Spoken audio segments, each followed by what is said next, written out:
Good friend Greg Olsen stopping by. We're not that close, but just sounds nicer when you introduce him that way. He's just incredible to talk football with. We're going to go over quarterbacks that he's prepped for that maybe surprise him, access to coaches that have been the most impressive. We talked Baltimore and Pittsburgh as far as like looking ahead to some of the playoff matchups, how he felt about his playoff stuff, and a lot of cool stuff on just quarterback numbers that look good as opposed to the play calling that maybe tells the truth about them. He is great. Don't even listen to the rest of the pod if you like him. He's just like football. But if you like the rest of the pod, we have Cat's return to Minnesota. I am conflicted because you know how I feel about Cat, but it was a celebration for a guy coming back to his hometown. So we'll go through all that and life advice and a little couch money research for you on an NFL weekend.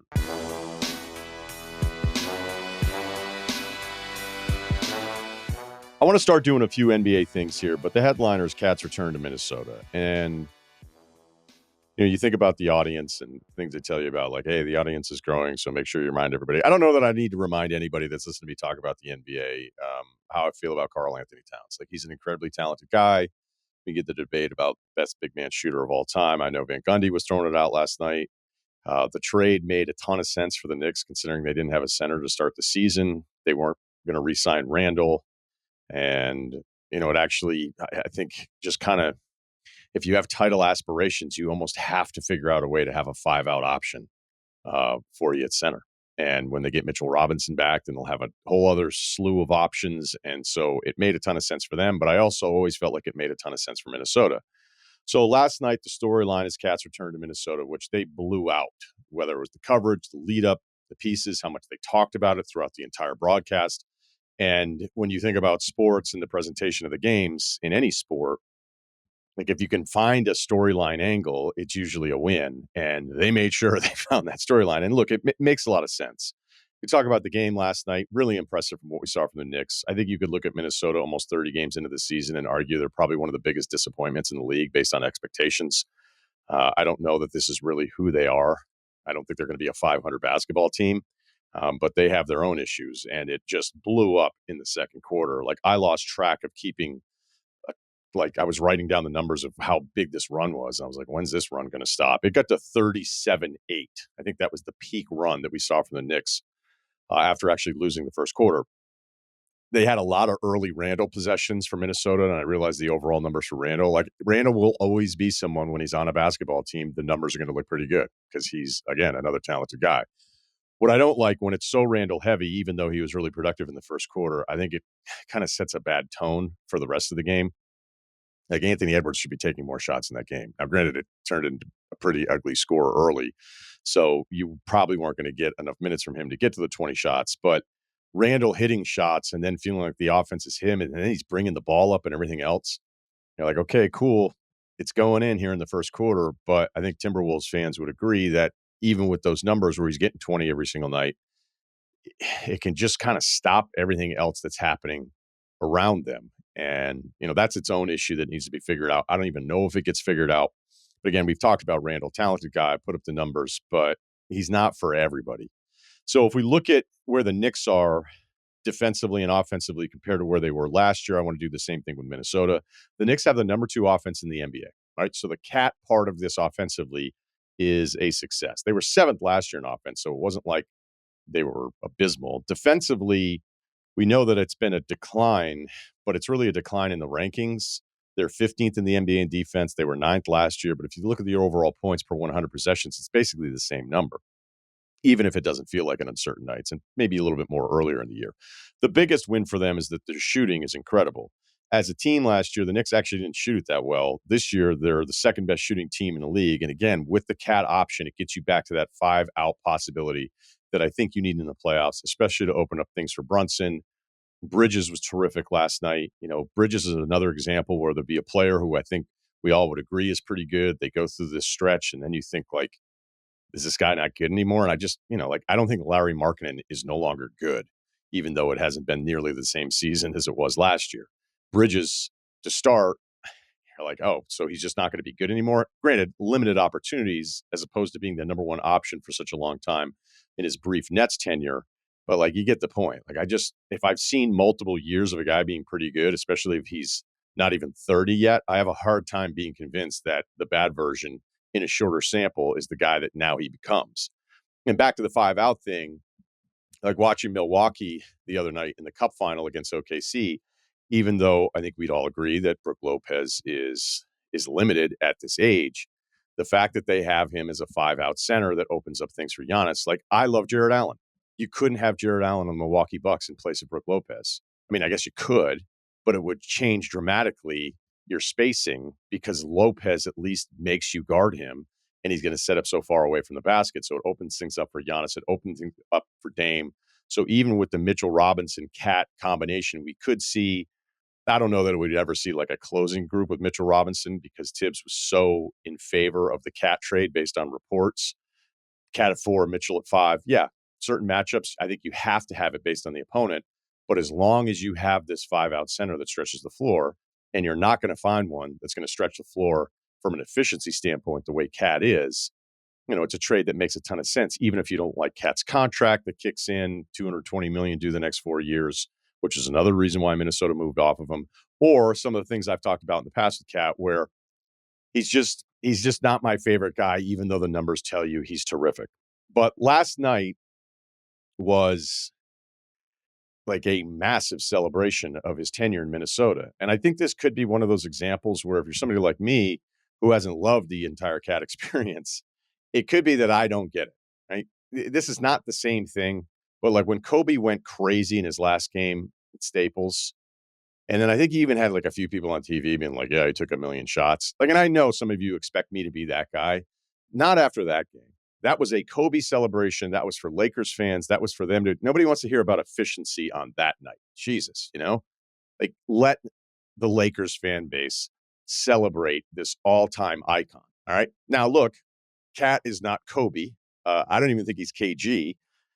And it kind of felt a bit like that. I guess there were two different tribute videos, one with his highlights from his career and the other for all the stuff that he had done off the court, which is, again, a great thing. But if we're all being honest here, I don't know that we ever look at the face of a franchise and see disappointing playoff exits and be like, yeah, he was awesome in the community. It'd be nice if we did that, but that's just not what we keep track of and how we talk about athletes, fair or unfair. It's just what we do. So there were moments last night throughout the broadcast and the celebration of all of it and in the lead up where I'm like, all right, like I get he made some threes, but like what is going on here? It's funny when I was thinking about the Kevin Garnett part of it. I mean, Garnett was 0 for 7 in his first 7 playoff runs.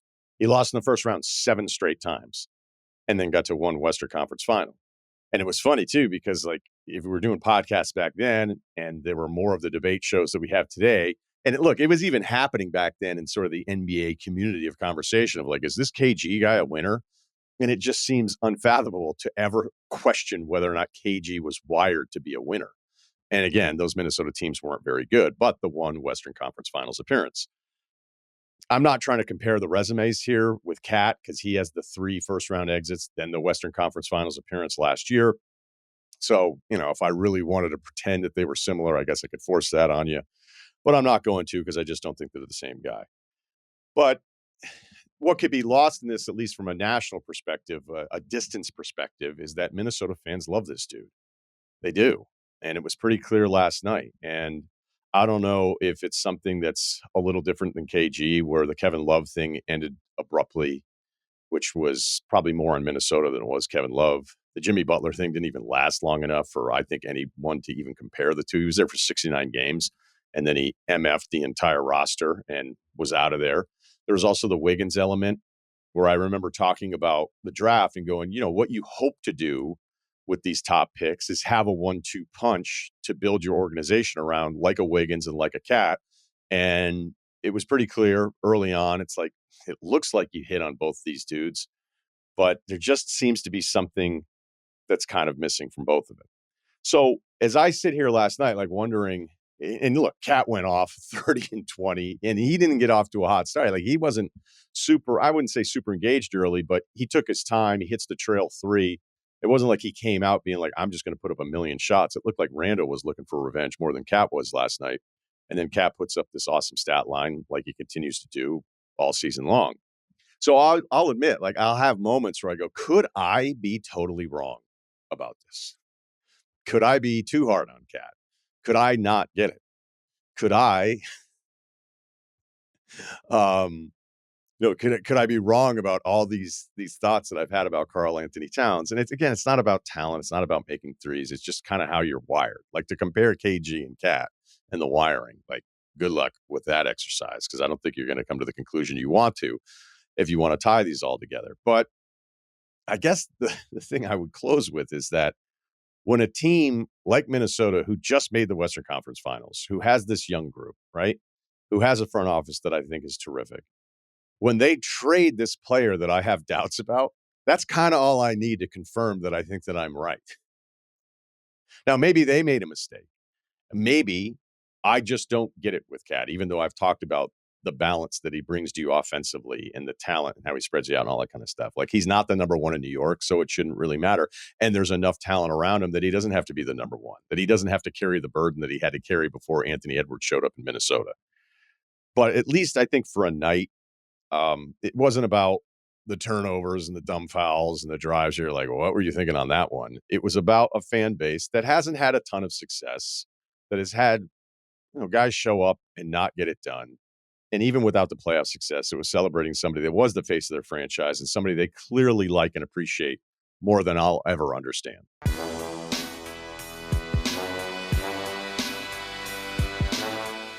We have Greg Olsen again, which we're always thrilled to be able to catch up with and talk some NFL. And not only is it Fox Sports, Youth Inc., we also have extra Greg Olsen on Christmas for you and the family because Netflix is in the NFL game. They've got a doubleheader. It's Chiefs against Pittsburgh at 1 Eastern and then at 4:30 Eastern.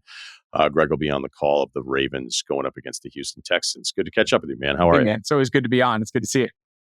All right, let's talk a little bit about last night's win by the Chargers, where down 21-10, they put together a bunch of great drives. Especially that last touchdown drive was just incredible to see him open it up, especially on the ground. Herbert converting the 3rd and 10, but I think there's a bigger thing because Bo Nix for a rookie quarterback like this is a win, right?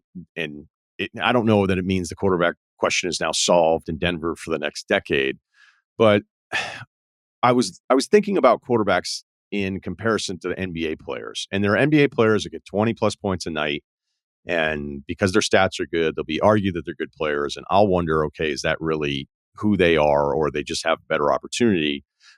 And this isn't about Bo Nix, because for a rookie, this is a win. But I wonder when you watch the quarterback position in general, if you can tell the difference between, okay, that guy threw for 280 yards, but he's limited in comparison to somebody else who may not even have the stats you just think is a better player. I'm just wondering if there's like a quarterback equivalent of this NBA theory I have in my head. No, I think you're spot on. And I think the way people need to evaluate quarterbacks or just offenses, defenses, just football in general. When I first came in the league, it was the best offense in the league, total offense. How many yards do you put up a game? The best defense was who gives up the least amount of yards. And then, of course, points allowed and points scored. Like it was very basic. The best run games were the ones that averaged the most. The best passing games averaged the most, vice versa on defense. Like I think those days are over. I think you look at the passing leaders, the rushing leaders, and I could make a case team by team. There's some really bad teams that are at the top of the list in average yards passing per game. And I wouldn't sit there and say, oh, that's the best quarterback in the league or that's the best passing game. It's your point. You're always losing. You're always playing from behind and you're going to put up gaudy stats just because the game situation is going to dictate chase, and you're going to throw for a lot of yards and a lot of it's going to be meaningless at the end of games while teams are just trying to play against the clock. And then, vice versa. I could show you a team that's really, really good running the ball. They average 140 a game. But my first question to you would be, when do you run for those? Are you running in the second half with the lead? Or are you just compiling points and you can't win a game and you average 16 points a game? Again, stats that mean nothing in the grand scheme of things because it's not impacting the game. So the same thing with quarterbacks. The way I look at quarterbacks is on quarterback downs, right? 3rd and pass, 2-minute playing from behind, and then how you handle pressure, right? Like those to me are the main benchmarks that separate the really, really good quarterbacks and everybody else. And when you see this mapped out, and they have some really cool ways to display this now and some really smart people that compile this data and lay it out over these sheets, it's like, it's not a mystery that clumped at the top is the Lamar Jacksons and the Josh Allens and the Mahomes of the world, and the names that were, Burrow, the names we're accustomed to. And it's really looking beneath the numbers. It's looking at those situations and say, hey, when it's third and pass, show me the best quarterbacks in the league at converting, and I'll show you the best quarterbacks in the league. Show me who handles pressure the best. And when they extend plays, they don't turn the ball over. They don't take sacks. And then the third thing is they generate explosive plays, second reaction. And I'll show you the best quarterbacks in the league. So when you break it out to what metrics matter, what metrics move the needle, that's how people are now starting to evaluate quarterbacks or just offenses in general. And I think that's a very different way than how people, when I first came into the league 15 years ago, evaluated, where it was just raw statistics. You put up the most yards, you were the best. It's not the case anymore. Same thing with completion percentage. And we could go on and on and on about these metrics we're accustomed to hearing that don't carry the same value that they used to. Yeah, because if I look at Herbert, you go okay, he's 13th in passing yards. I don't think there's 5 quarterbacks that I would take over him. And I think whether you think, with the coverage and the stunt that they ran, he gets outside on that 3rd and 10, which is a huge spot, and they close it out. I just have a little bit more trust. And what I always look for too is red zone. Where does the play caller trust you on some of these red zone throws? And, whether it was 2 in the beginning with Flores, you could tell immediately, it was like, they don't trust him at all to make these throws. Anthony Richardson, maybe a little different, limited experience still, and he's such a dynamic runner, but there's definitely games where I tune in. I'm like, I don't think they want him making a decision. I would say a positive for Bo Nix was that they let him throw in the end zone, but it really felt like a one look read where it was like, we're only going to let you see one part of it. We don't want you back there dancing around the whole time and trying to get out of this. So, it's just something, it's hard. It's hard sometimes for those of us, even that watch it all day on Sunday, to decipher the difference between a nice stat Sunday and a quarterback that you absolutely trust. And I always look at those third and passing downs that you were talking about, especially for a younger QB or somebody we're all kind of collectively uncertain about, is what did they call? Because the play caller will usually tell you whether or not you as a fan should trust the quarterback or not. Because if they don't trust him when they're calling the play, that's kind of all you need to know. Oh, you're spot on. And I think if you want it, you said it perfect. There was nothing else. You want to know how a team feels about a quarterback. What do they call on 3rd and 7? Tell me what they call on 3rd and 7. And I'll tell you everything you need to know about the inside the building views of the quarterback. And then the last thing I would add specifically about the quarterback position, and it's probably a good example with Bo Nix and obviously the style that Sean Payton wants to run. There's 2 ways of playing quarterback, and I would argue blending them together are what the elite guys do, right? So there's the guys that play within the confines. They operate really quickly. They play from the pocket. They can check through their progressions. High completion percentage, right? It's Drew Brees in this Sean Payton style system, really high completion percentage. Ball comes out on time. Hard to sack him, not because he's going to run around. It's hard to sack him because he's processing things so quickly, right? He's going from no, check down. Versus other guys, it might take them a half click longer. They feel the pressure and things break down. So there's guys that operate really, really fast and really, really in tune within the concept of the system. I think that's what Sean Payton is used to. He's had a lot of success with it, obviously back with Drew. So that makes sense, right? Maybe not going to push the ball downfield, not going to take a lot of second reaction chances. Then there's the guys that only can play out of phase, right? They only can scramble and run around and make second reaction plays, and they're a thrill a minute. They're a blast to watch. But again, that's not very sustainable either. The guys at the top of the list can operate within the system, in phase, on time, in rhythm, play with anticipation. And then when things break down, which they're going to do with how good teams are getting on the defensive fronts, how good defensive coordinators are getting at generating free blitzers, and frankly, how bad offensive linemen, there's just not a lot of great offensive linemen being developed at the young levels. When you put all that in a basket, if you're going to play quarterback nowadays, you better be a really quick processor and you have to be able to move.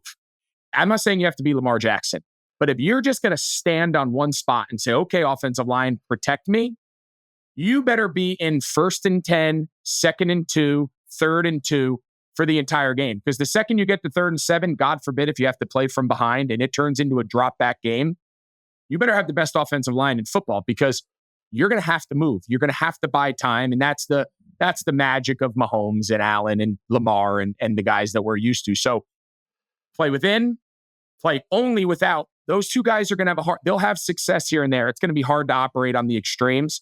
The guys that can do either or based on the situation, those are the special guys. Like those are the guys you're building for $60 million a year. You're building your team around. Is there somebody that you've called this year that you had a preconceived notion about, maybe that you didn't like as much, and it may not have shown up the stats, they may not even have won, but you had a greater appreciation for the quarterback after you called the game and you spent the week prepping them? I think it's a good question. It's somebody that I'm going to answer your question, but it's probably not the perfect answer because I probably had some inherent biases just because I know him as a dude, like just a guy is Darnold, right? So like, I know Darnold, he's a great dude, spent a year, 2 years here in Carolina, but then I've just gotten to know him I got a bunch of buddies on San Francisco where he was. So I just got to know him. And I always thought he was wildly talented. He's big, he's strong, he's athletic, he's got a big arm. His journey's just been a little inconsistent. I would argue it's a lot of the environments that he's been in, starting in New York, and then the situation that he came to here in Carolina, serves a year as a backup to spends that time out with Purdy and kind of resets a little bit. When you watch what he's doing with Kevin O'Connell in Minnesota, they are playing, in my opinion, the way 99% of quarterbacks at all levels need to play football. It is, we're only going to get drop back when we have to, but when we do, he's been very good at it. We're under center play action. We're throwing the ball downfield. We're attacking you with layers. Now, granted, he's got great skill players, but he's using that arm. He's using the athleticism. He can scramble to buy time. He can pick up first downs with his legs. And now at this stage, what's taken that offense to another level from where it was early on is when Kevin O'Connell says, we have to turn into a drop back team and we're going to sit there and we're going to throw it on every single down because we're not going to wait till third down and let you blitz me. That was the game we called against the Cardinals. Cardinals were killing them on third down. They couldn't pass protect. The blitz scheme Gannon had was really good. And Kevin O'Connell said, screw it.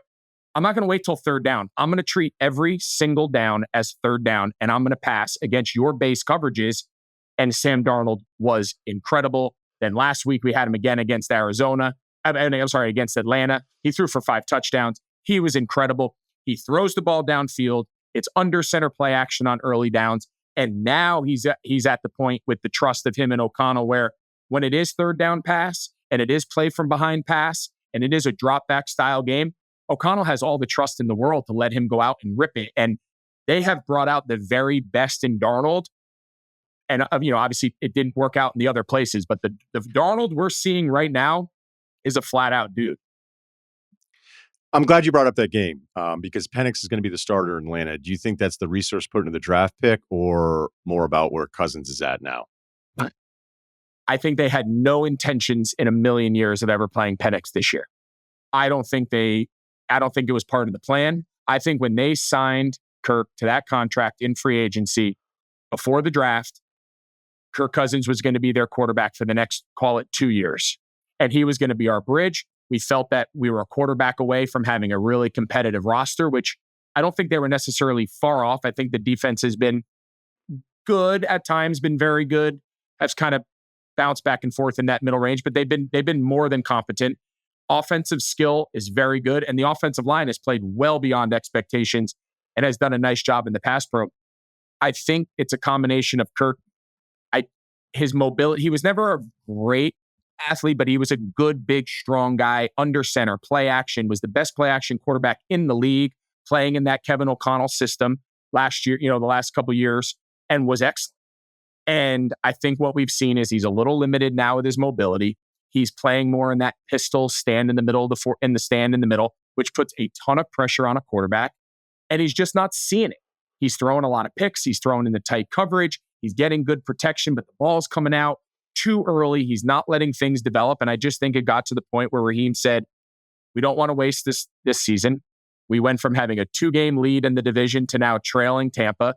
And if we wait much longer, the season's going to be over and we're going to find ourselves out of the playoffs. And I don't think it's anything they wanted to do or they're happy. But at the same time, I think Penix is wildly talented. I think him being able to be a little bit more elusive, him being able to get out on the perimeter, move the pocket a little bit more, activate him as not like a runner, but in the sense of like a movement passer, I think unlocks a really good skill unit that they have in Atlanta. And if Zach Robinson, the offensive coordinator, pieces it together right, I think there's a lot they can do with Penix that maybe they were a little limited schematically on what they could do with Kirk. Kirk is an interesting one for me because I would say I wasn't the biggest fan for a bunch of years. Then I think the last year that he was in Minnesota, I really started to appreciate him. And it's funny because I love looking at the next gen stats.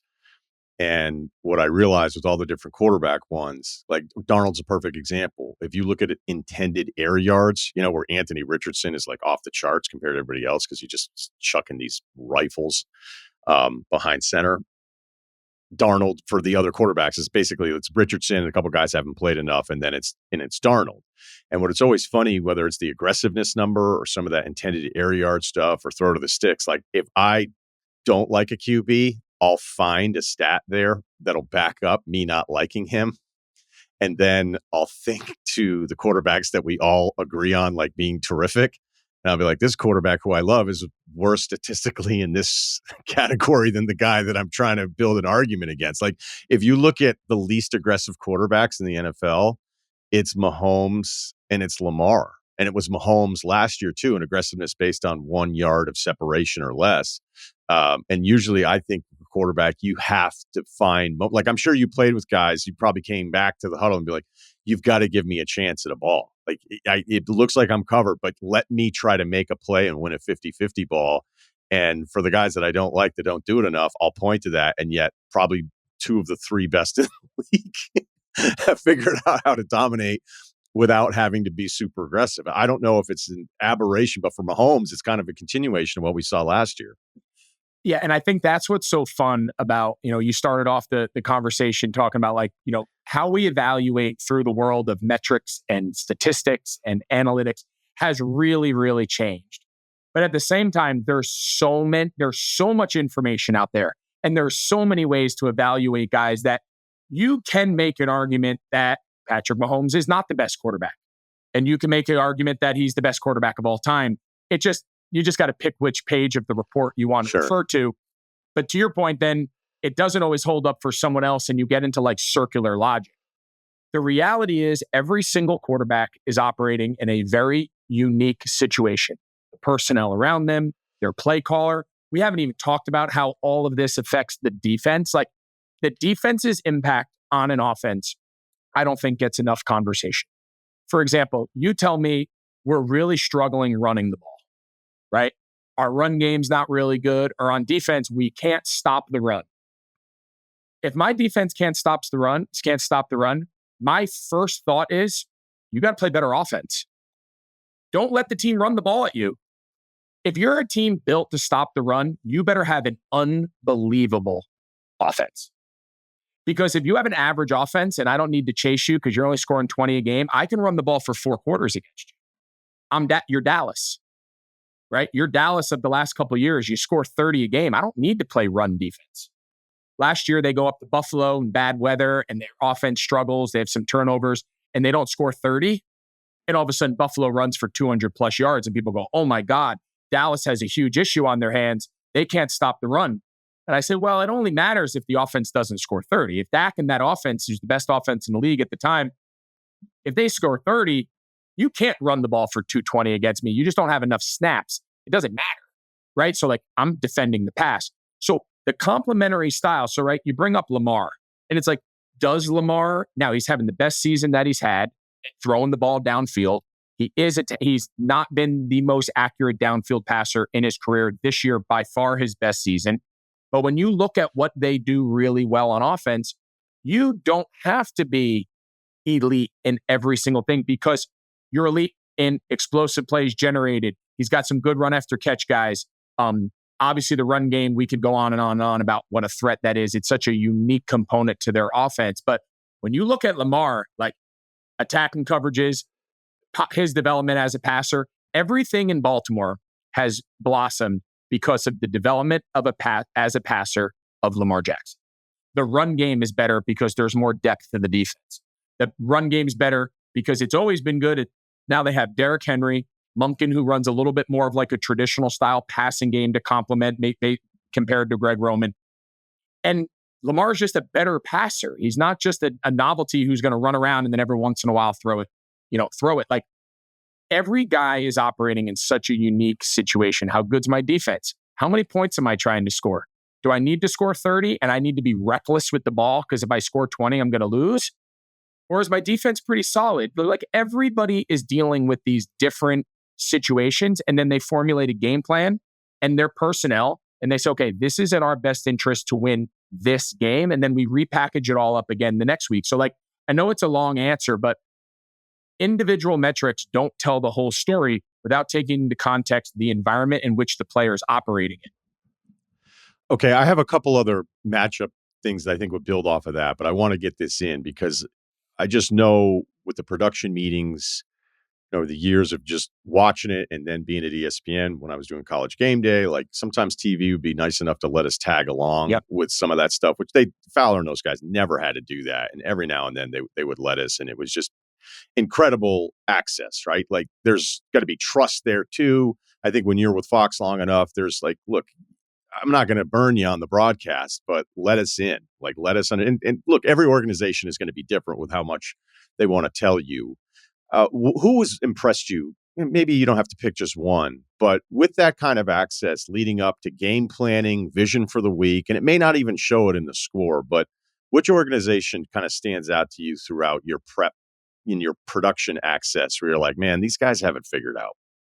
Yeah, I think it's a great question. I've said this to a few people. I've probably enjoyed learning football and realized how much football was left to be learned since transitioning into this TV world than even when I was a player. And as a player, like I always felt like I had a really good understanding. And like that was a big part of my game is like I wasn't just going to be the freak athlete running around. Like I needed to know my shit. Like I needed to know offense, defense, coverages, pass protections. It was part position, obviously, that I played. But also it was like part of my survival. It was the only way I could make up for these guys that were bigger, faster, stronger. So, but little did I know, like entering into the TV world and the access and the conversations that we have with some of the best offensive and defensive minds, best leaders, and the amount of topics that we're able to cover. And, when you have an opportunity to talk offensive, game philosophy, as far as putting a game plan together with Sean McVay and Kyle Shanahan, it's pretty eye-opening.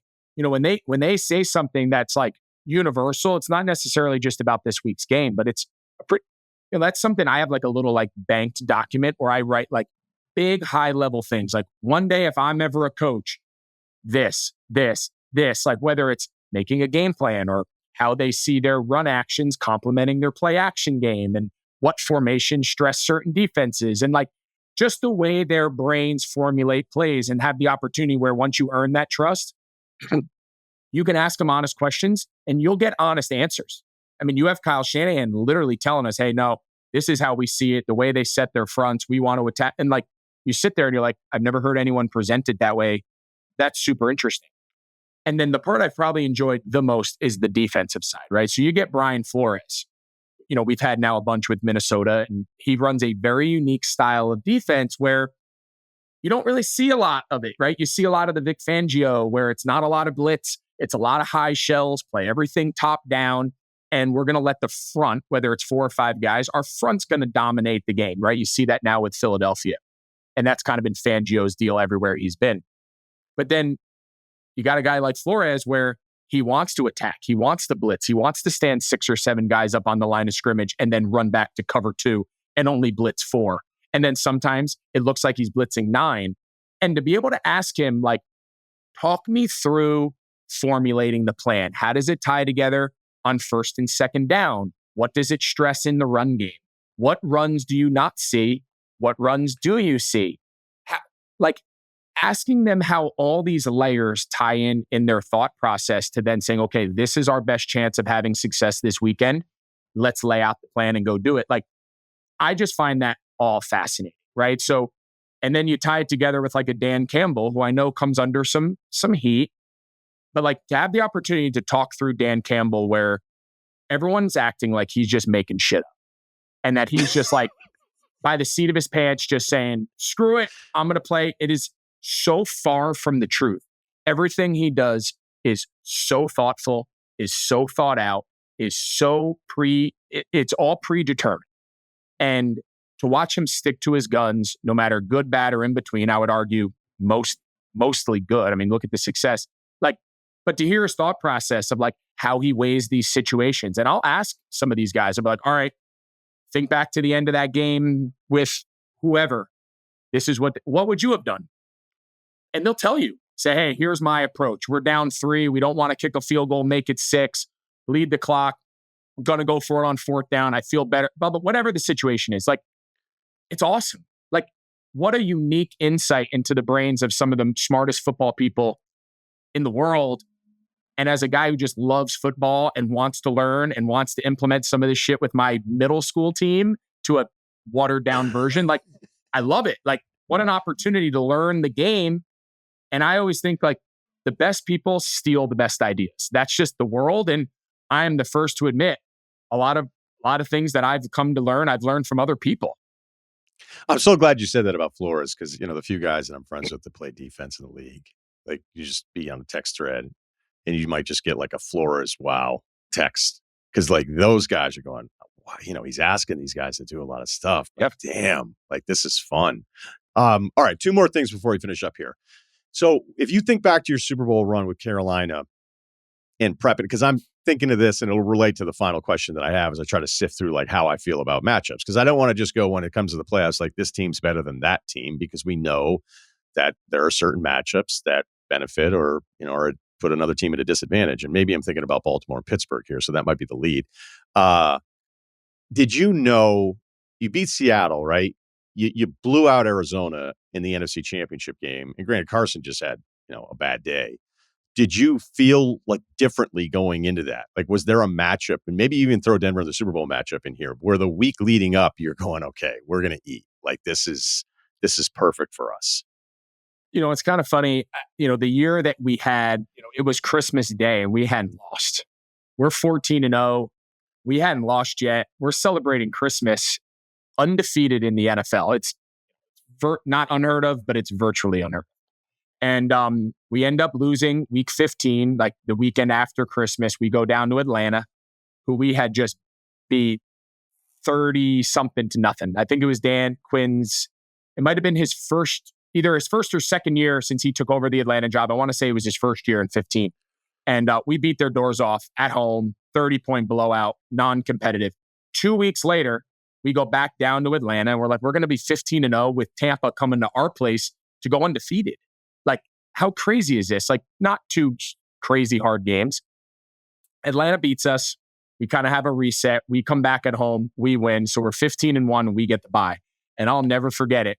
Seattle was like the thorn in our side. They were so good. They were so physical on defense. And Russ was playing, you know, obviously at a high level offensively with Marshawn. And then on defense, it was like the who's who of defensive players at this time. So I remember watching that playoff game, and like, you're not saying you don't want to play anyone, but you're kind of like, I wouldn't mind if Minnesota won. Well, it's that frigid ass game and outside in Minneapolis, and they lose. They miss that field goal, and we end up getting Seattle. And I think we in our heart knew Seattle was going to be that. They were the measuring stick. Arizona had an unbelievable year. They either won 12 or 13 games. They had a fantastic year, but we just knew Seattle so much better. We had played them so many times. We played them earlier in the year on the road in their place, and it was an unbelievably close game. But they had our number. You know, like they beat us in the playoffs already once earlier the year before. So like we knew that was going to be a huge challenge, and we jumped up on them big. We were up 30-0 at halftime. Like, it was one of those games. First play of the game, we bust. Luke has a pick 6. We're up 14-0 before the game even starts. We're at 30. It might have been like 31-0 at halftime or something like that. And then in the second half, Russell Wilson turns into Russell Wilson. And we have to recover an onside kick to advance. So that game, coming out of that game, I think our confidence, we knew we could play with everyone. Like, we had blown some teams out, but we'd also played in some close games. So we felt like we were tested. We were relatively healthy. And we knew that I think Carson Palmer's, that offense that year for them was, it might have been number 1 or 2 in the league, maybe only behind us. I can't remember it exactly, but we felt like Seattle was the game. Like if we could get over that, we had a really good opportunity. And believe it or not, going into it, the team we probably wanted to play the most matchup wise was Denver. And, they beat New England, and I don't think anybody wanted to play New England in a Super Bowl. And we knew that Denver defense was nasty. And we knew offensively they were really struggling. Like that wasn't the offense that they had, the prior year or so with Peyton. And obviously the defense was the difference in the game, and they beat us. But like that Seattle game to me felt like the hump we had to get over. We played the best game of our lives in the NFC Championship. We won 45-17. It was a blowout. And we peaked 2 weeks too early. We played our best game of our lives. Offense, defense, all things, taking the ball away, deep explosive plays. Cam was incredible. He ran for a couple, threw for a couple. We played the best game of our time in Carolina in the NFC Championship, and it just came 2 weeks too early. Okay, so final thought here, because I'm still trying to figure out Baltimore-Pittsburgh, and I've talked about Pittsburgh enough now that Steelers fans know where this is going. Is it like, as good as this has been, I'm just going to be a QB snob about it, and I don't think I'm going to pick Russell Wilson in a playoff game against some of these other teams. But they've got Baltimore again coming up here very shortly. We know Lamar's record against Pittsburgh. It doesn't even make any sense. You dig through it, you're like, oh, he was hurt. They sat him. There was a COVID thing. There's not as many games as you would think with a division matchup. And I thought this year it's like, okay, well, they'll get him. And it's like, all right, well, Tucker misses all the kicks. Boswell kicks 6 field goals, all the penalties and stuff. Like, there's a way to explain away the loss. But like, if you're a Pittsburgh fan going, okay, so we get Lamar again, and you're going to make more excuses. Lamar in that first Pittsburgh game, this kind of gets back to some of the aggressiveness stuff. But again, when you're watching on the TV broadcast, you don't know what's going on. But it felt like the coverage had to be incredible, because Lamar would get flushed out of the pocket. He would look, you would see him want to pull the trigger on something, and then he wouldn't. They contained him running. He had the one run late for like 20 plus yards, but for the most part, he didn't do anything with his legs in that game. And if you actually look at his game log, first half of the season, second half of the season, he's been less effective, or they're just asking him to do it less as far as running. But maybe it's just a familiarity thing where, because it's a division rival, nothing he does is ever going to scare them or devastate them mentally, where if you don't see Lamar enough, you just have these moments where you're like, I cannot believe he just did this. And I still think he has those games against Pittsburgh. But I don't know if it was a coverage thing specific to that game, because that same coverage was not there in the first half against Jalen Hurts and the Eagles, where it felt like those guys were running wide open, and once they made the catch, they were wide open. It just felt like a matchup for an afternoon again, where I guess I feel like I'm planning on being dismissive of Pittsburgh, but there's evidence that tells me that I shouldn't be, specific to Lamar. Yeah, so I think you brought up a lot of really good points. So the first thing I'll say, you're 100% right that there is an element when you're playing these really unique players, and as a byproduct, these really unique play styles, it's very hard to prepare for them in practice, right? So you have a guy, all right, this week he's wearing the purple jersey, he's Lamar Jackson, but on the run plays, it might be like one of your wide receivers if you're trying to like simulate the movement skills, or it's your third string quarterback who's running the scout team. And yes, you have your reads, and he gives a belly read, and they're running quarterback keep, and your defensive end tags off on him. Hey, nice job. Everyone's on their assignment. And then all of a sudden it's Derrick Henry and it's Lamar Jackson, and you haven't played them in a couple years. And all of a sudden, like, their speed, the scheme, you don't see a lot of quarterback bash and quarterback counter and misdirection plays. Like, you just don't see it a lot unless you're playing, Lamar, you're playing Jaden Daniels, again, different animal. And obviously with what they do with Josh Allen, and we did it a lot with Cam, but there's pockets of it, but you don't see it all year, right? So there is an element of like newness where no matter how much you practice it for 2 days, half the time it's in walkthrough, it just feels different when Lamar does it himself. Pittsburgh's used to it, right? They've been playing against this guy a lot. They know the scheme, they know the personnel. So there, to your point, there is an element where it's not as daunting just from the sheer like familiarity of the matchup, right? So there is that component. I think Pittsburgh has an opportunity to learn a big lesson from last week against Philly that they can bring in to their approach against Baltimore. I think last week, so much is made about Saquon, and he's incredible. Don't get me wrong. He's incredible. The run game's incredible. They've always been good, and now they add an elite back, a generational back. and they make a very good run game an elite run game. There's so much conversation around these teams going in saying, we have to stop Saquon. We have to stop Saquon. And they win. And granted, he missed some time. He got his knee banged up. But all things, you look at the stat line, he had like 60 yards rushing or something, 65 yards rushing, give or take. But you let Jalen Hurts in that passing game have the greatest passing game of their season. And they scored 27 with 2 back-to-back turnovers. They should have scored 40. So, like, was it worth spending all that time and attention to limit Saquon Barkley to then give up the downfield one-on-one shots on the perimeter to A.J. Brown and let Jalen Hurts stand there and get the ball out of his hand on time and make the passing game a little easier, when I would argue what makes Philadelphia such a challenge is their offensive skill, is their offensive line pass protecting. And I would start stopping that. If you want to run the ball 40 times against me, as long as you're not busting off 50-yard touchdowns, you're going to have a hard time scoring more than 20, 24 points. It just doesn't happen. Now, all of a sudden, you force a couple takeaways. If Pittsburgh plays that game and takes the ball away like they did and spends all their commitment to the passing game instead of the run game, and Saquon goes bananas, they don't have enough possessions to score 30 points to beat you. So, like, I think they need to say, okay, we wanted to stop Saquon. We can't make the same mistake and say we're going to do everything in our power to stop Derrick Henry in this run game. Don't let Derrick Henry break 50-yard touchdown runs. That seems pretty obvious. Nobody wants that. But in the midst of it, if he wants to nickel and dime you and do it here, and at the same time, we're not letting this offense score fast, we're not letting the passing game be unresisted, like, that's the formula in the NFL that you want to play these days. And I think we get so caught up in, people don't like the idea of giving up a lot of rush yards because it feels like a physical attack. I think there's like a mentality where, like, if I'm not a great run defense, I'm not tough. And, like, I would make the argument, like, isn't the idea to not give up a lot of points? Like, I just think there's a psychology there. And I think Pittsburgh needs to learn their lesson and say, we're not going to let Lamar throw the ball over the yard. Granted, they don't have the same offensive skill in Baltimore at the receiver position like they do in Philly. But I think you have to be so careful in today's modern game, spending too much time making a team one-dimensional and making them a passing team if they have a quarterback that's an MVP like Baltimore.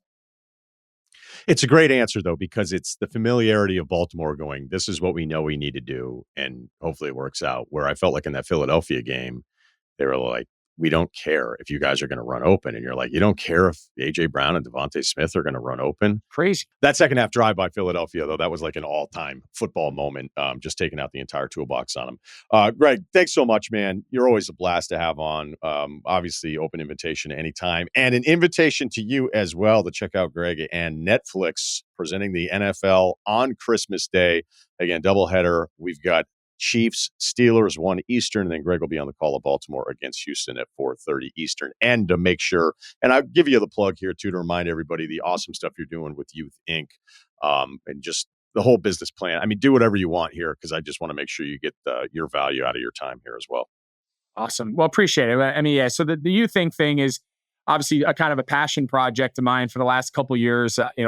Grew up around youth sports. My dad was my high school coach, lived it, breathed it. That was our superheroes. We didn't idolize, college and NFL guys. We idolized the high school kids on my dad's team on Friday nights. And it's funny how life goes full circle. Now I'm retired. I'm a dad of 3 kids, and I don't have all the answers. And I think anyone who's raising kids in this crazy world, so much talk about like what's going on in college sports. Well, I would argue it's even crazier in like middle school and travel sports and pay to play and just all the craziness. And I think a lot of parents are struggling. So we set out with Youth Inc. to create a platform of content provided by myself, a lot of other content creators, to explore the world of youth sports through storytelling, through interviews, through education, best practices, mental health, skill development, training, all things. And we've had a great response, a lot of really cool content being created. We're just kind of getting started with this second iteration of it. And again, it's something that I live, eat, and breathe as a dad. It's something I coach a season for all my kids. And I think there's a lot of questions out there that a lot of parents have. And hopefully we can be a resource and a guide towards answering some of those difficult situations that parents and kids are finding themselves in, and make the youth sports experience a little bit better maybe than it is right now in a lot of places. And along the way, have a lot of really fun conversations with people who really understand the landscape. Well, I love it. I checked it out, and it's just, I don't know, man. It's just really cool how you put it all together. And I always think the people, especially when you start thinking about youth sports, like the people I trust the most are the people that have nothing to gain from it. You know what I mean? Like, not that you don't get the reward of being involved with your kids and all that kind of stuff, but there's just so much stuff that's going on. It's like, well, what's this person's motivation? And like, I'd rather be aligned with the person who's already made it and doesn't actually need to have this be their identity. You're awesome, man. Thank you so much. Appreciate it, Greg. Appreciate you as always.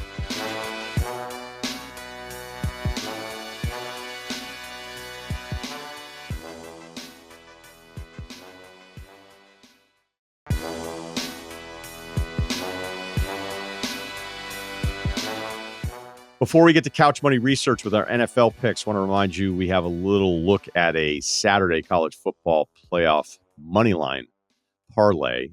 Just looking at the money lines for some of this. Again, the Friday game, Indiana, Notre Dame, that has moved to -6.5. Notre Dame's obviously favored. That was over a touchdown. If you look at this lineup versus all the conference championship games, where they're all like around a field goal, all of these were a touchdown or more when they opened, and that's the only one that's under 7 points. I picked Indiana on my bracket. I think I was just doing it to screw around a little bit. So we'll see what happens. Almost sounds like the double emotional hedge there. Whenever I get a bracket in front of me, man, it's just a work of art. Who knows? It's like spoken word. I just didn't even know where I'm going. Probably like a lot of people that do it. SMU, Penn State. I have Penn State moving on. So if you were looking at this strictly from just the money line part of it, I have Texas moving on against Clemson, although Cannell picked Clemson for the upset. And then I have Tennessee upsetting Ohio State. So if I had to play 1 plus 7.5, it would clearly be Tennessee because I picked them outright in the bracket as well. I feel much better about that one than I do the other one. Anyway, that money line parlay for the Saturday games, 2 favorites and a dog, would be plus 412. Taking a look at Couch Money Research. All right, so the most popular pick this week, as far as the public percentage of money, the Lions -6.5.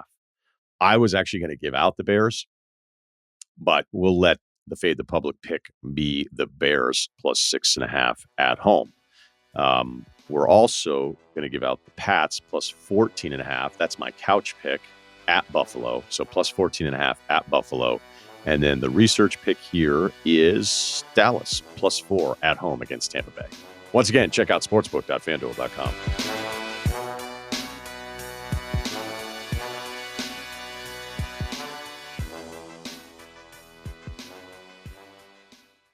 You want details? Fine. I drive a Ferrari 355 Cabriolet. What's up? I have a ridiculous house in the South Fork. I have every toy you can possibly imagine. And best of all, kids, I am liquid. So, now you know what's possible. Let me tell you what's required. Life advice. The email address, lifeadvicerr@gmail.com. Gearing up for a little holiday week, man. I hope everybody's excited. Kyle's got a big smile on his face. I could see you being a huge Christmas guy. Big Christmas guy, especially when there's no work. And I don't think there's going to be any work on this Christmas, just confirmed. So happy holidays, everyone. I'm not Christmas doing came early for Kyle, by the way. He's got his Drake May jersey on today. Yeah, man. I didn't think I was going to be able to have another opportunity to wear it on a Monday, post Sunday football, just considering the next couple of games. So I didn't want to let this pass. It showed up. It showed up late last night, got it this morning from the mailroom. And I got to say, I'm loving it. It's the on-field one. I splurged a little bit. That's stitch what I'm talking situation. about. Yeah. Even the number, everything's stitched. It's got the little, elastic in there to make your arms look bigger. You know, Wow. I like it. You don't need that. Arms are huge. Thanks. Okay. Let's read a couple emails here. We did have one follow-up, maybe 2. I've been getting Sobe tweets like for the last 3 days. Yeah, there's the fountain sodas that people went to. I didn't even know that was a thing. Sobe Life Water, I knew it was a thing, but I don't think that's what I was drinking. I think maybe it was called Life Water, but I don't know. No, the milky stuff was scary. That was scary. We covered it. The pina colada, like that's when it sounded like you checked out. We're like, what's going on there? I mean, Gatorade had a couple that looked like what you would spit out of your mouth after brushing your teeth. Yes. You're like, what are you guys going Arctic for? cherry or whatever that was. Yeah. Is this creamy? Yeah. Is this a nog? What are we doing here? All right. Back to dating an ex. I know it's a week late, but I have a little experience here. College pole vaulter, exclamation point. Heck yeah. We had pole vault at our high school, and I was like, can I try? And they were like, no, we don't have the insurance to cover it. That's why no one does it. And it's never set up. And I don't think there's any poles around. Like, okay. Out. Pole vaulting got a little jolt this year with that guy at the Olympics. Oh, the dick guy? Yeah. Yeah. It was a win for him. Yeah. Totally. Quite a jolt. Totally. I wonder if he gets sick of it. 10 years from now. I don't know. I don't really see that sheen wearing off ever. It's cool, man. I think that's cool. Yeah, I mean, look, for any guy, I mean, you're like, hey, how's it going? So I don't think stage like that. Come on, it's not like it's some high school grainy video that resurfaced. Like, that's the Olympics, man. Good for you. World Is stage that better than winning a gold medal? I don't even know if he medaled. Did he medal? I think so. I think so. I hope he we'll did. never know. Especially if you probably No weren't one good knows. enough to get gold. Definitely better than the bronze medal. I can tell you that. Yeah. It's got to get old, because that's one of those deals where, there's certain podcast guests where I go, like, I know I have to ask this, but I don't really want to ask this person anymore about this because they've already been asked about it. But then you're kind of stuck being like, but how do you not ask about it? And then you're like, oh, I'm going to do this guy a favor. Like, that was always some of the weird athlete stuff that we would do in the past. You would not ask him the thing that you had to ask him to try to prove how cool you were. And right. I'd be like, well, we're not going to summer house with this guy. Just ask him the fucking Yeah. question. Like, I know everybody's asked you about this, but I'm not going to do that. I'm going to ask you a far less relevant question so that if we see each other at an SB party, we'll point to each other. You might remember me. Yeah. Yeah. All right. D3 pole vaulter. All right. Just kidding. But met my wife on the team. No stats anymore. Just an anecdote. My best friend started dating my girlfriend 2 years after we broke up. Talked about it before. It was all good. 15 years later, they're married with 2 beautiful kids, and her ex-boyfriend stood up in her wedding. Just makes sense that friend groups are attracted to the same types of people. It's okay to let people live their lives without affecting yours. That's some mature perspective right there. Ex-boyfriend Like stood in up the, at the in wedding. the Speak Now or Forever Hold Oh Your my Peace God. I section. didn't even know that was No. real. I would imagine like the good parts of not an objection. Okay. Oh, yeah. Has anyone ever done that? Like, I know it's in movies. I don't Has know. anyone- I don't even see like a YouTube video of it from like real life. I've never seen Yeah, it. right? You have to I just don't be a know. huge asshole to do that. Or just insanely drunk, right? I mean, Yes. It's typically both. Yeah. You would still have to be a huge, like, to be drunk and go, this is a good idea. And granted, when you're drunk and you're like, this is a good idea, and the next day you're like, that wasn't the best idea I've ever Right. had. This is a massive commitment. I mean, I think even drunk, you're going, am I really going to do this? And there's probably some people that would make some jokes or whatever, and we'll get a few emails being like, something like this happened. But like a full-blown stand-up, I object to this. They should probably just take that out. Yeah. Don't even give that box to check. Right. Yeah. Look, that guy's obviously very mature. Everyone in this wedding was very mature, but I don't know that everybody would be cool with that. I don't know that I'd be psyched if my wife's ex-boyfriend was like, I have some things to say. I mean, if he was like a cool athlete, I'd be psyched he was there. I'd be like, this is awesome. We're gonna be buddies. All right. Well, you gift don't. Yeah, cards. but you don't want that person to like be cooler and better than you, though. Nate. Yeah. What's Like, oh wait, she dumped Russillo and she's dating a hockey player now. Like, damn, that's Are you enjoying my wine, Nate? He wasn't even on the power play though. So Yeah. like, what are we really talking about here? Slot receiver. Yeah, cool. Did you have 60 catches that one year? Yeah, I don't know. I don't worry about that stuff anymore. When I was younger, I would. But now I would just, I'm not saying I'd want him at the wedding, but I wouldn't be like, oh, you dated a pro athlete. Now I feel less of a man. Yeah. I mean, I guess there's some pro athletes where I'd be like, okay, that's. It's nice to not have to think about that ever, though. Gotta say.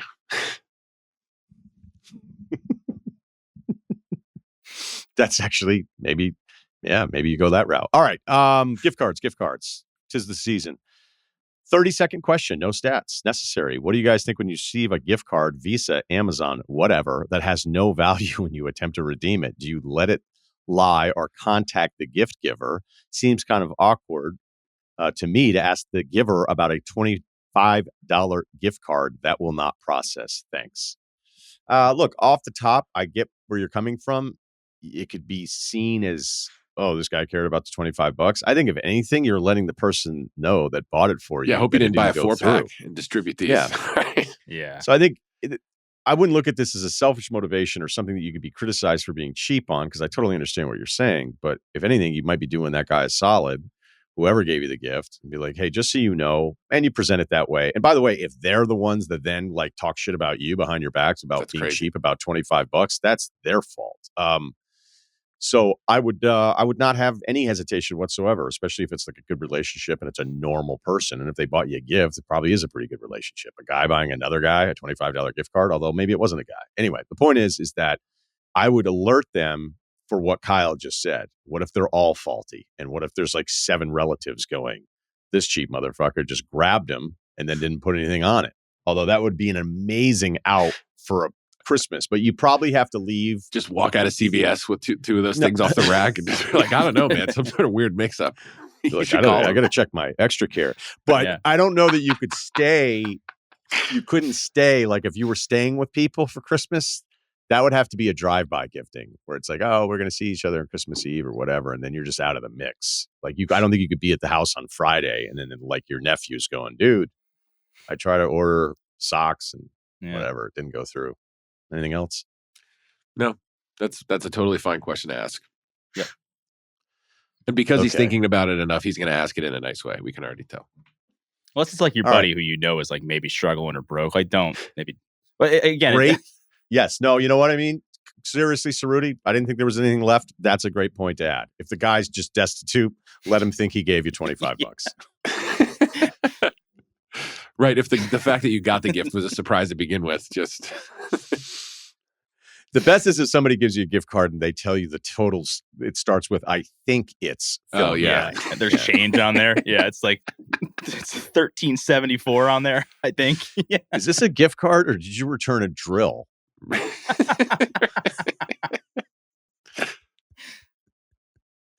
Here's an Equinox gift card. It's for $46.17. All right. 6'2", 195. This is the Man-lympics. I like this. 6'2", 195, not much of a gym guy. Recently tested my bench and felt good about putting up 225. If you're not much of a gym guy and you bench 225, you should feel great. Dance in the streets. Basketball comp is Chris Mullin, second favorite athlete of all time. In my prime, I could get hot and people would consider me one of the best players on the court. When the shot isn't falling, I don't offer much outside of some occasional hustle. Feels like a little derogatory towards Chris Mullin, but we'll let it slide because it's such a great poll. My friends and I are a collection of 40-year-old has-been college athletes from soccer to football to baseball and basketball players. We've argued for years on who's the most athletic. What else would you do with your time? I love this group. Love that, yeah. And what it even means. What it even means to be most athletic. So we decided to put on an event called the Man-lympics a few times over the past couple of years to decide who the most athletic friend is. We've done everything from 100-meter dash, mile runs, 3-point contest, long drive and golf. Love that. You're home for golf. Home run derby. Usually it's a contest of 10 events held back to back to back with points awarded from first to last. At the end, whoever has the most points wins and quite literally gets the belt for most athletic. Our problem is we struggle to pick fair events for all to compete, so it doesn't favor just a few. With that, can you once and for all help us decide on the best events to participate in and decide who the most athletic is? P.S. We'll send picks and results when we're done. All in on this. This is awesome. The amount of buy-in you guys have found amongst each other is incredible. The buy-in that you have 10 events and somebody ordered a fucking belt and you guys are arguing about the events. I mean, 9 out of 10 times, like some, if not most of the dudes are too cool for this type of thing. And you fucking pulled it off or too busy or whatever it is. And I think already just a round of applause for the buy-in from you guys as adults. I want to watch this like Survivor style. Like I would watch episodes of this competition. It's not a terrible Netflix idea because there's no cost whatsoever. They just sign waivers. Just have guys each 8 episodes, and then you just cast out a bunch of you would have too many applicants for this. By the way, this could be like a 50-episode season of just background TV. That's great. You get Nick Cannon and Snoop to host it because apparently there's no television production that can be done without Snoop now. What's the cost? Couple handhelds and you run around. Flights, dude. Come on. So I think we'd all agree benching long drive, one-on-one hoops, and darts. Darts. 100-meter dash is awesome just because 2 hamstrings are going to be blown. Right. Because if you don't sprint for a long time and then sprint, the body's usually not like, hey, this is awesome. Basketball is tough because it's like, so what are you going to do? Free throw contests? That doesn't really mean athletic. It just means somebody's good at making free throws. So I think you should have a one-on-one tournament. Games to 7. I don't know, 1s and 2s, keep them moving. Winner takes, I think basketball has to be part of it because I feel like basketball really exposes the non-athletes with the athletes. I love long drive. I think that's terrific. Maybe that's more of the meathead thing, but is putting really it? Then if you're going to do putting, can you do darts? I think you should have to throw at a target. I was going to suggest do you get like a pitching, like the speed test thing that you do and just see who could throw radar fastest? Gun? Yeah, right. That's exactly. Good. That's an easy Amazon purchase. You know what? It sounds ridiculous. Love it. It's like a basic skill. It's a basic athletic skill. Yeah, I was going to say you could find one of those like signs like Michael Scott, like that tells you your speed and just take turns. But if the radar gun might do the same job. Mm-hmm. With the amount of buying that these guys have, like, could you guys just agree on an obstacle course? You know what I mean? That's kind of cool. You just do a Tough Mudder together. I don't know if I like that. Somebody procures a big tire. That could be one the part of of it. Course. That's one part of it. Obstacle course is one part, not the definitive. But like a big part, like the catch-all when you're like, listen, we like the throwing thing, we like this, but I think everyone can it's just agree. one category. I agree because like baseball guy, endurance might not be his thing. He's going to struggle there. That shouldn't be the be all end all. Yeah, see, I had this roommate in college, Sully, Chris Sullivan, who played soccer in high school. Ironically enough, didn't play soccer at UVM for 2 years and then just decided to try out to be the goalie and then became the starting goalie on a D1 soccer program. He also would do dumb shit where like if we were in the woods, we were in the woods a lot, but there would just be like a run of things where he'd be like, let's race to see who can run across this thing. And I thought I was one of the better athletes, but he was just good at like all the dumb shit. So then he would run across this pile of logs where if you fell off of it, you were going to, fuck yourself up. And he would just fly across it. Like he was just good at that kind of stuff. You'd do backflips with skiing. And again, he just sat around for 2 years, wondered if he could make the soccer team and then became the starting goalie. Some say laid the foundation with Berto for a national championship. Mm-hmm. But I think I was better than him at like a million other sports. So he would sit there and say, dude, I'm definitely more athletic than you. I'm a D1 athlete. And you're this guy who worked out hard and took it out on the rest of the guys that were D1 athletes when we'd all laugh at you. I think there has to be one strength thing. I think the sprint thing works, but I think there all should be a mile thing so that the non-sprinters, but the distance guys maybe beat the strength and speed guys. But I do think basketball is really important. But then you have a dart type thing for skill part of it. I don't know. What else? What else should there be like this is a little intense, but could you do some sort of like boxing situation? Everyone's wearing headgear and gloves and 3 rounds. And the problem is you get weight classes. That's the problem. Like a bigger dude is just going to kick smaller dude's ass. So it might not be fair, but unless that little guy's built different. Yeah. But it's like a built-in problem, I guess. But I like some sort of combat thing. What if you did weight class thing with the gladiator style? Find a punch machine? Come on. Find a punch machine. Oh, yeah. Kyle would be there we go, Kyle. Would crush that, yeah.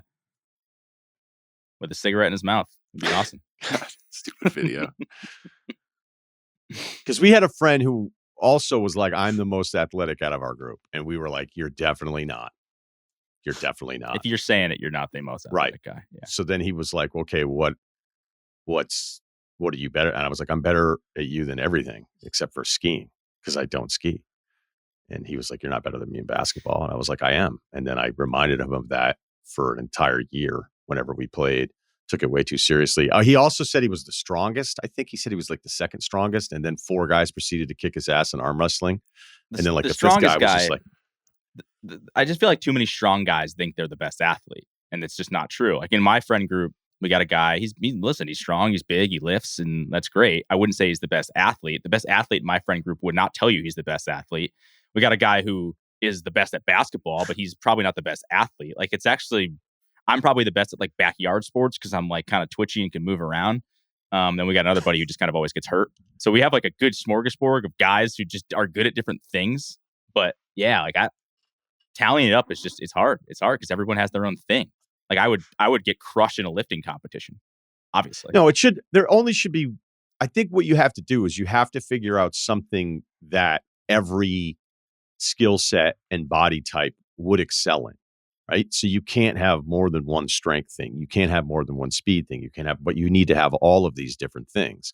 I do think the basketball thing, it's not because I love basketball, but I think it is really telling where somebody might be good at like all of this skill kind of stuff and balance and backflips, and then they have to dribble a basketball and you go, oh my God.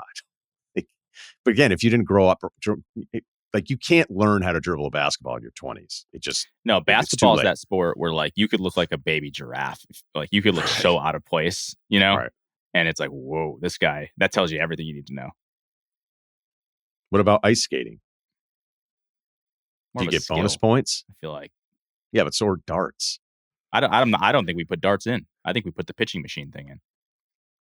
I think the pitching machine thing can live, and I think the darts covers pool, golf, some of the stuff where I think, yes, you have to be an athlete to be a golfer, but I think so many golfers, like I've already done this, and then we heard from 100 golfers being pissed about, like, we're athletes too, and all this kind of stuff. It's like, yeah, I know, but like I never think of, oh, Kevin Garnett isn't as athletic as Scotty Scheffler. I mean, give me a fucking break.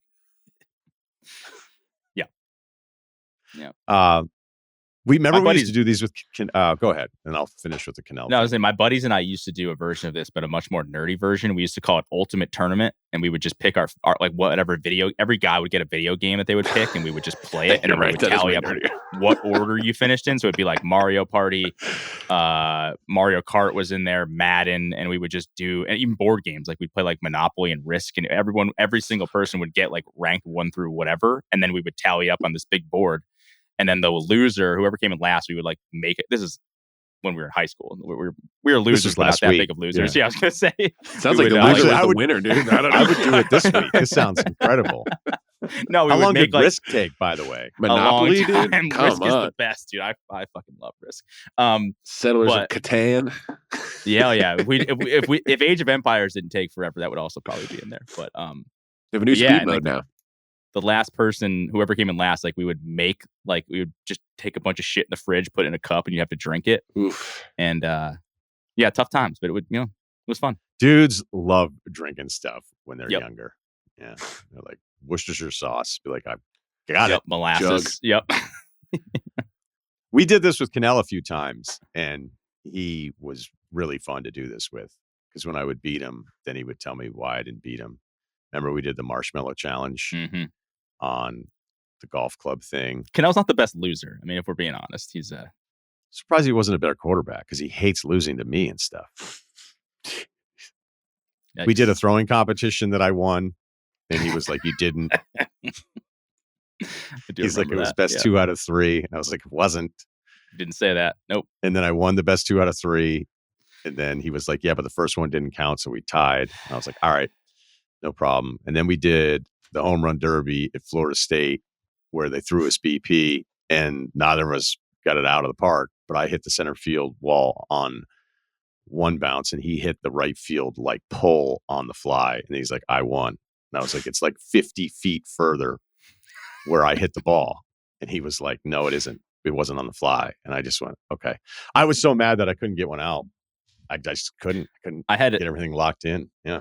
I had people hit me up yesterday after the Wednesday pod came out with Danny, and we're just like, "Are they friends? Like, do they like each other?" And I was like, "Yeah, I think they do. I mean, yeah, I think Danny, Ryan gets pissed off by Danny a lot because he does things, but Danny just, I don't know, he's that, at least for me, like, because we'll share like text exchanges and stuff. Like, I just kind of find it funny because it's a bit, like he's doing this thing. He's playing like this character. I don't think it's a bit, though. I think it gets under your skin so much because you take it so personally. And I don't think Danny is meaning it for it to be personal, but that's just who he is. He's like kind of just like one of those frat kids that like does shit that's kind of annoying, but like also he's sort of nice and is like a good dude. So you're like, is he an asshole? Or it's a little bit confusing. I'm the oldest and he's the youngest, and I think it makes a lot of sense. When you think about the sibling part of it, that he was the youngest and that I was the oldest. I think that's all you have to know. about our relationship, or that he's full of shit and I'm not. All right. I hope everybody has a great weekend. We're going to be back next week, so we're not taking the week off. We'll be doing Monday, and then Friday. Okay, perfect. So Monday, Friday. So we'll recap all the college football playoff stuff, and then Friday we'll be good to go as well. And hope everybody, well, whatever. We'll talk to you next Monday, so we don't need to say goodbye yet. Thanks to Wargon, Kyle, and Ceruti. And also check out our YouTube page and subscribe as always. The Ryen Russillo Podcast right here, spot.